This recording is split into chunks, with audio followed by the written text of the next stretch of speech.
సిద్దిపేట జిల్లా గజ్వేల్లో బీజేపీ రాష్ట్ర నాయకుడు మల్కాజ్గిరి ఎంపీ ఈటెల రాజేందర్ మీడియా సమావేశం. ఈటెల రాజేందర్ కామెంట్స్. రాష్ట్రాన్ని అప్పుల పాలు చేసింది కేసీఆర్. అప్పుల పేరుతో హామీలను ఎగ్గొడుతుంది కాంగ్రెస్ అని తెలిపారు.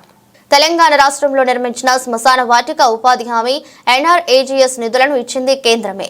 బీసీల పేరు ఎత్తే హక్కు బీఆర్ఎస్ కి లేదు. దేశం ఎప్పుడూ ఆలోచన చేయలేదు. ఆదివాసీ అడవి బిడ్డకు రాష్ట్ర పదవి ఇచ్చింది బీజేపీ. ఎస్సీలు బీసీలు ఎవరి పేరు ఎత్తినా బీఆర్ఎస్ కి ఏం రాదు.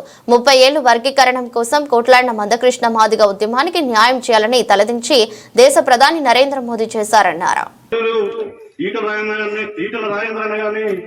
వేదికపైకి రావాల్సిందిగా సామాన్యంగా ఆహ్వానిస్తున్నాం. మొన్న పార్లమెంట్ ఎన్నికల్లో అధికార పార్టీ ఎన్ని అబద్ధాలు ఆడినా, ఎన్ని డబ్బులు ఖర్చు పెట్టినా 8 సీట్లే గెలిచింది. భారతీయ జనతా పార్టీ కూడా 8 సీట్లు గెలిచింది. వాళ్ళకు వచ్చిన ఓట్లు 40%, భారతీయ జనతా పార్టీకి వచ్చినటువంటి ఓట్లు 30%. ఇందులో టీఆర్ఎస్ పార్టీ కనుమరుగైపోయింది. ఈ గడ్డ మీద మాకు తిరుగు లేదని చెప్పి ప్రగల్భాలు పలికిన కేసీఆర్ పార్టీ మట్టి ఖర్చింది. ఇది పార్టీల జాగిరి కాదని,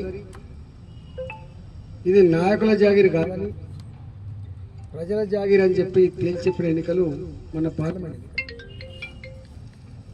మాకు ఇక్కడ 90% మా ఈ ఊరు మాదే, 80% మాదే అనేది ప్రగల్భాలు పలుకుతారు.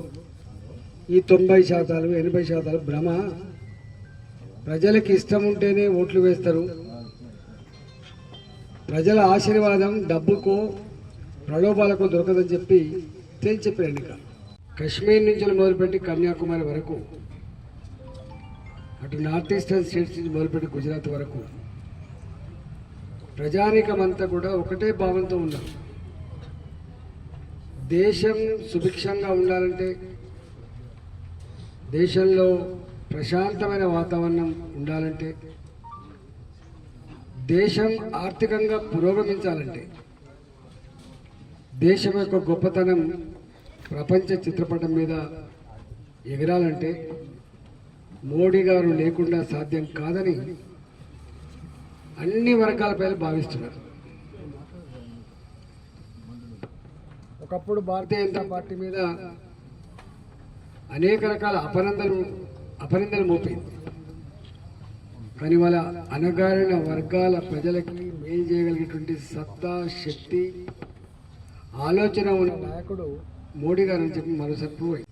మళ్ళీ తెలంగాణలో 4 జిల్లాలు, పాత జిల్లాలు, 42 నియోజకవర్గాలు అనుకుంటున్నారు నాకు తెలిసి ఈ పార్లమెంట్. ఇక్కడ అట్లనే ఖమ్మం, నల్లగొండ, వరంగల్ పరిధిలో ఉన్న టీచర్ ఎన్నికలు కావచ్చు, టీచర్లు వేసే ఓటు కావచ్చు, పట్టభద్రులు వేసేటువంటి ఓట్లు కావచ్చు.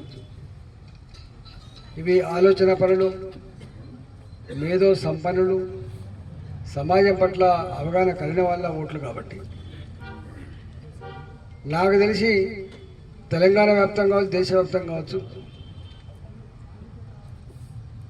ఈ వర్గాల ప్రజలు బాగా ఆలోచిస్తున్నారు. మోడీ గారిని ఆశ్రయించడంలో, మోడీ గారిని గెలిపించడంలో, భారతీయ జనతా పార్టీ పట్టగట్టులో ఈ వర్గాలు చాలా ఇళ్ళని కృషి చేస్తున్నాయి.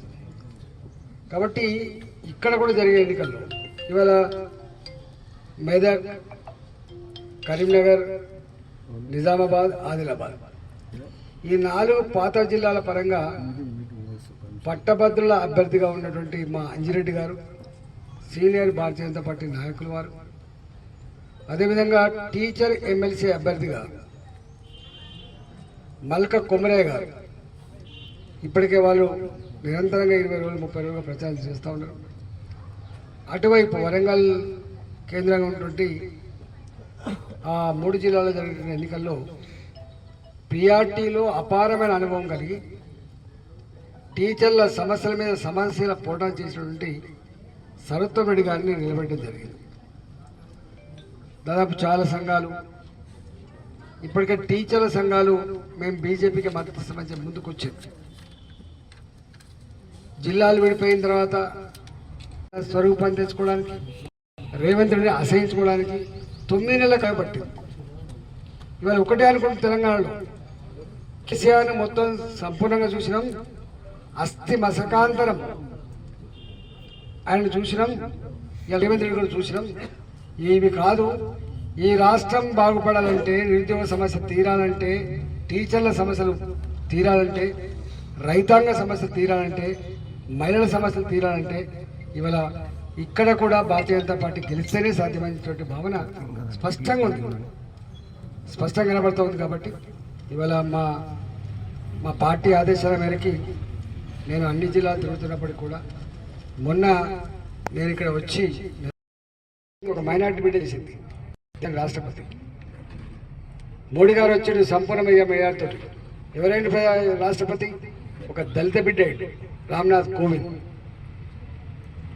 దేశం ఎప్పుడు ఆలోచన చేయలే, ఒక ఆదివాసీ అడవి బిడ్డ ఈ దేశంలో రాష్ట్రపతి పదవి వస్తుందని చెప్పి నేను ఎక్స్పెక్ట్ చేసిందా? ఇచ్చింది. ఇలా రాష్ట్రాలలో మీరు చూడండి, కేంద్రంలో 70-71 మంది మంత్రులు ఉంటే 27-28 మంది మంత్రులు ఓబీసీలకు ఇచ్చిన చరిత్ర భారతీయ జనతా పార్టీ. అందుకని ఇంకా ఎస్సీల గురించి మాట్లాడినా, ఎస్టీల గురించి మాట్లాడినా, బీసీల గురించి మాట్లాడినా బీఆర్ఎస్ పార్టీకి ఏది రాదు. ఇది ఉత్తమాటలు అనే భావన ఉంటుంది, గుర్తుపెట్టు. ఇందుకు మందకృష్ణ మాదిగా ఉన్నాడు, 40 ఏళ్ళు కొట్లాడి, 30 ఏళ్ళుగా కొట్లాడి, ఒకటే ఆశయం కోసం. కానీ 30 ఏళ్ళుగా ప్రజాక్షేత్రంలో ఒక ఆశయం కోసం కొట్లాడుతున్న సంస్థ ఏ పార్టీ ఆదరించలే. చివరికి ఇది మంచిది కాదు సమాజానికి అని చెప్పి మళ్ళీ మోడీ గారు ఇక్కడికి వచ్చి మళ్ళీ ఆదుకొని ఏబీసీల వర్గీకరణ చేసుకోవాలని చెప్పినటువంటి పార్టీ భారతీయ జనతా పార్టీ. అందుకని దేనికి లేదు వాళ్ళకు. బీఆర్ఎస్ పార్టీకి వీళ్ళ పట్ల మాట్లాడే నైతిక హక్కు వాళ్ళకు లేదు.